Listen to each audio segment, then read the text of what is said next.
बऱ्याच वर्षापूर्वीची, साधारणपणे असेल 10वी-11वी मध्ये गावाकडे.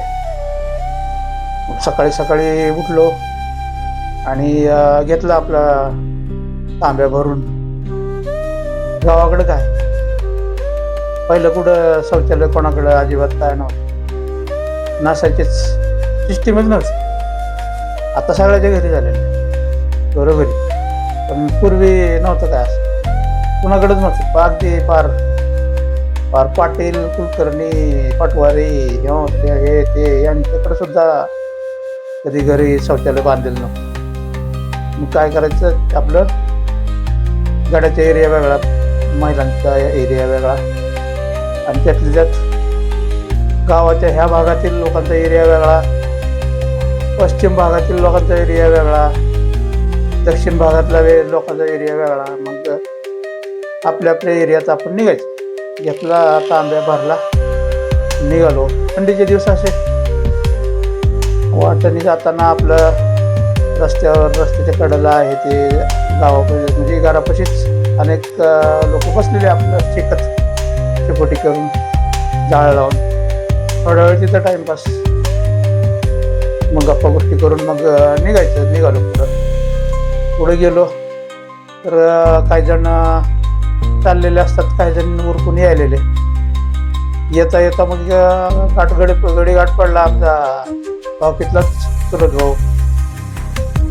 मग त्याला म्हणलं, काय कुठं आहेत, म्हणजे ते मित्रासारखा जातात. म्हणलं, कसं आहे, कुठं आहेत मारता, कुठं काय दिसलंच नाही काही दिवस झालं. त्यानं म्हणला मी ह्याला गेलतो की, म्हणला सासरवाडीला गेलो होतो म्हणला. म्हणजे ह्याचं लवकरच लगीन झालं होतं, आणि शाळेचं ह्याचं लय 36 साखर. शाळेत गेलं म्हणजे कसं की बाबा नावाला शाळेत गेला, नाहीतर लय मारायचे मास्तर अगोदर, आणि अभ्यासाने हे ते म्हणल्यावर मग त्याला काय त्यावेळी काय घेतलं नाही मास्तरचा मार म्हणा, नाहीतर किंवा अनेक ह्या गोष्टी. त्याच्यामुळं त्यानं काय उगा नावालाच गेला होता शाळेत.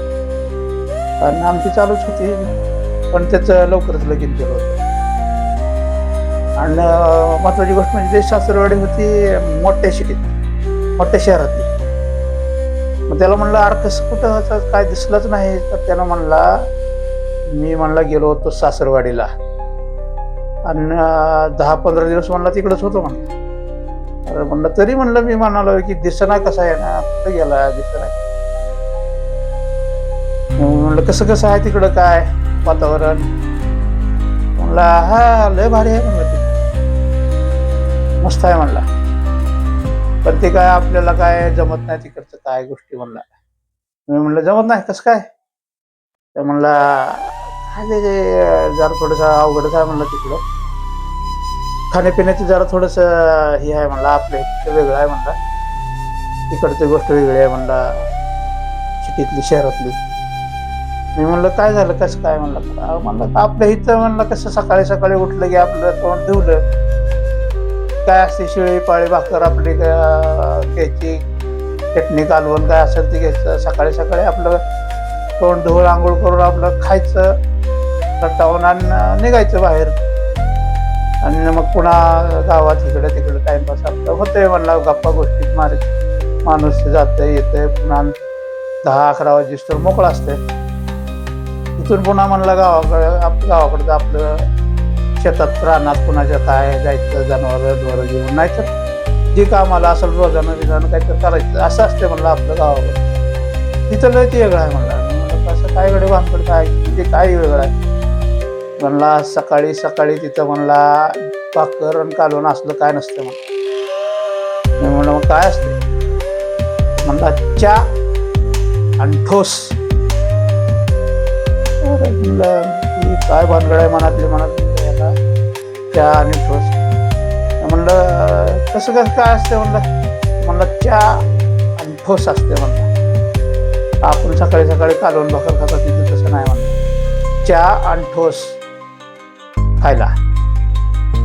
मी मनात विचार केला, हे ना काय तर चहा आणि ठोस म्हणाले म्हणजे काय तर पावासारखं काहीतरी सांगायला म्हणलं, कारण त्यावेळी काय कुणाला ठोस पण काय कसला माहिती गावाकडे ठोस येते काय अजिबात भानगड माहितच नाही. गावाकडं पावच फक्त माहिती.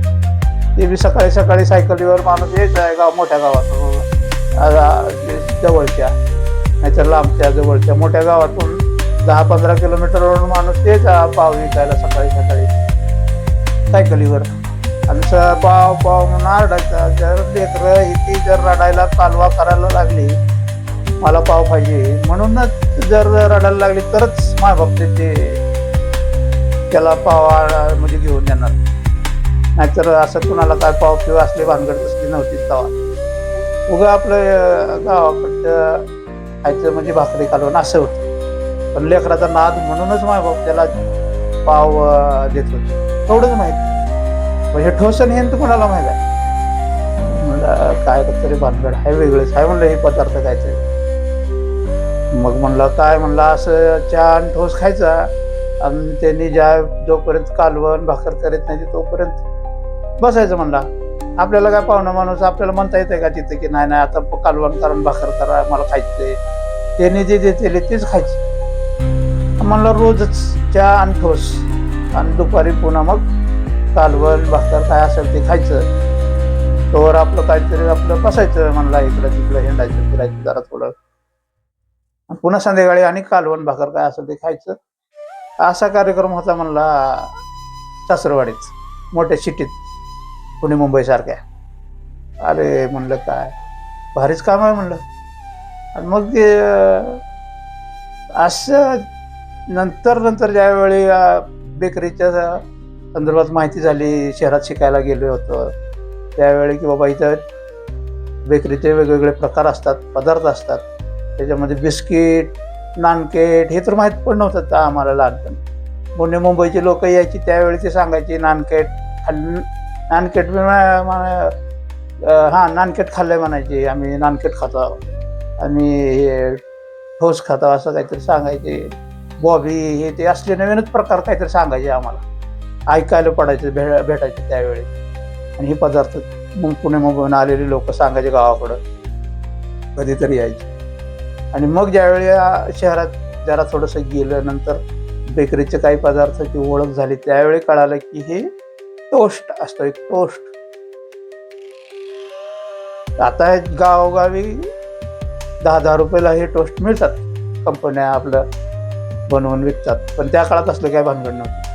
आणि मग पुन्हा लक्षात आलं अरे यांना जे चहा म्हणतंय ते चहा बरोबर जे ठोस खातो तो चहा आणि ठोस म्हणजे टोस्ट आहे टोस्ट.